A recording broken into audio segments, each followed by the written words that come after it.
नाही आणि समजा आपण IRDC एकदा एकदम गेली ना तरी पण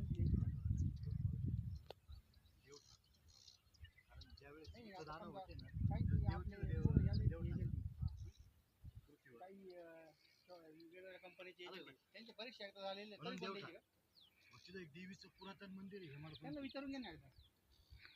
देव आणि देवी आपल्याकडे ना मग 2-3 जण असे काय नाही ते आज आले ना आपल्याकडे इकडे. आजच भेटले आम्हाला. त्यांना आता आम्ही आमच्या कार्यात सामावून घेतोय ते अजून सक्रिय ठेवले आहेत. डोक्याविषयी जे आजार आहेत ना ते हिने बरे होते त्या वनस्पती ना. पुढं पा यांच्याकडे पा.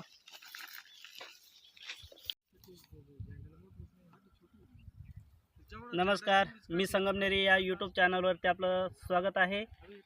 या यूट्यूब चॅनलच्या माध्यमातून आपण संगमनेर तालुक्यातील धार्मिक, भौगोलिक, ऐतिहासिक स्थळांविषयी माहिती घेतच असतो. आजही आपण अशाच एका धार्मिक स्थळाविषयी माहिती घेणार आहोत.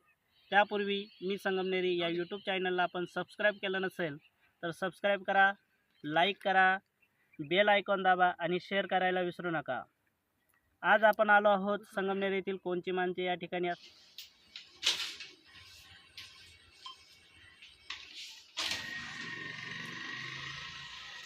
त्यात नाही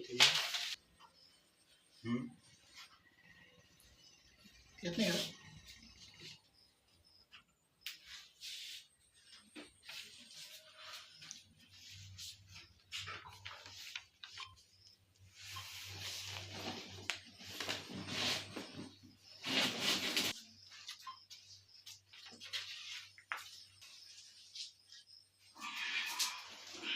या सर.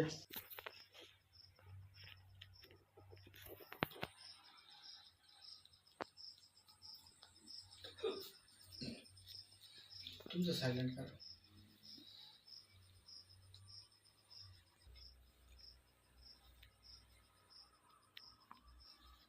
नमो नारायण महाराज. नमो नारायण.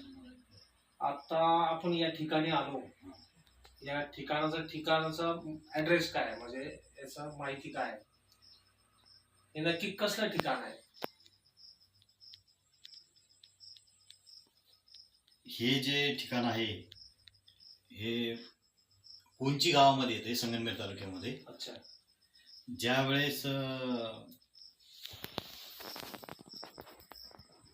समुद्रमंथन झालं त्यावेळेस राहू नावाचा दानव अमृत पिण्यासाठी या दंडकारभारण्यामध्ये आले होते कोंची गावामध्ये.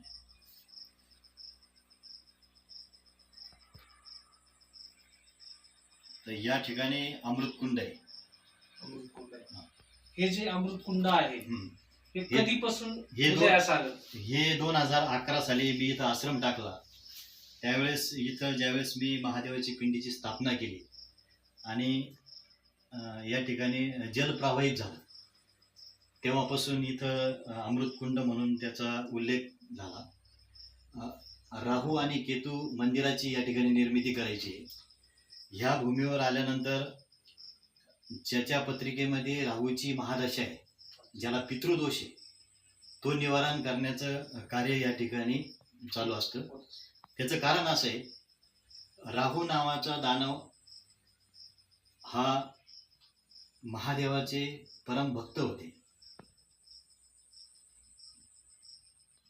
त्यामुळं महादेवाच्या पिंडीला काळे तीळ वाहिल्याने आपला पत्रिकेत असलेला जो पितृदोष आहे तो निवारण होतो. ते कार्य गेल्या 2011 सालापासून या ठिकाणी आमचं चालू आहे. मला म्हणायचंय की हे 2011 पासून उदयास आले हे ठिकाण. तर आपल्याला अशी काय परिस्थिती आली की हे ठिकाण एक महत्वाचं आणि बलशाली किंवा या ठिकाणाला एक महात्म किंवा महत्व प्राप्त आहे की जेणेकरून हे ठिकाण या देवताचं आहे. हे ठिकाण तुम्हाला परिस्थिती कशी आली? याची प्रचिती अशी आली, मुळात माझा जन्म प्रवारा अमृत वाहिनीच्या कडेला उमरी बाळापूरला आहे आणि ज्यावेळेस ह्या डोंगर परिसरामध्ये आध्यात्मिक ज्ञानाच्या दृष्टिकोनातून माझं येणं जाणं होतं त्यावेळेस एक असं लक्षात आलं की प्रवरा अमृतवाहिनीला तिला प्रवरा अमृतवाहिनी का म्हणतात. तर याचा गेल्या 15 वर्ष मी संपूर्ण भारत भ्रमण केलं. प्रत्येक कुंभमेळ्यामध्ये माझं जाणं झालं आणि सगळी भारत भ्रमणाची जी माहिती आध्यात्मिक ती गोळा केली. अनेक आपल्या प्रवारा अमृतवाहिनीच्या कडेला जे समुद्र मंथनातून निघालेलं अमृताचं वाटप झालं आणि त्यावेळेस ह्या डोंगर परिसरामध्ये जे निंबाई देवीचं मंदिर आहे. बरं, त्या निंबाई देवी हे राहू केतू संकटेश्वर महादेव पिंड आहे. ज्यावेळेस राहुरीला राहूचं शिरछेद झाला आणि राहूचं मुंडकं स्वर्गात गेलं आणि धड खाली राहिलं. धड म्हणजे केतू आणि केतूचं धड ह्या दंडकाभरण्यामध्ये सायरावायरा पळू लागलं. त्यावेळेस भगवान शंकराने आणि पार्वतीनं ह्या दंडकाभरण्यामध्ये त्या ठिकाणी आले आणि केतूच्या पोटामध्ये बोटं खुपसले आणि त्या केतूच्या पोटातलं अमृत बाहेर काढलं. म्हणजे थोडक्यात केतूमुळं ह्या पृथ्वीवर मोठं संकट आलं होतं. त्यावेळेस भगवान शंकरांनी संकटेश्वराचा अवतार घेतलेला आहे. अशी ह्या संकटेश्वर महादेवाची आख्यायिका आहे.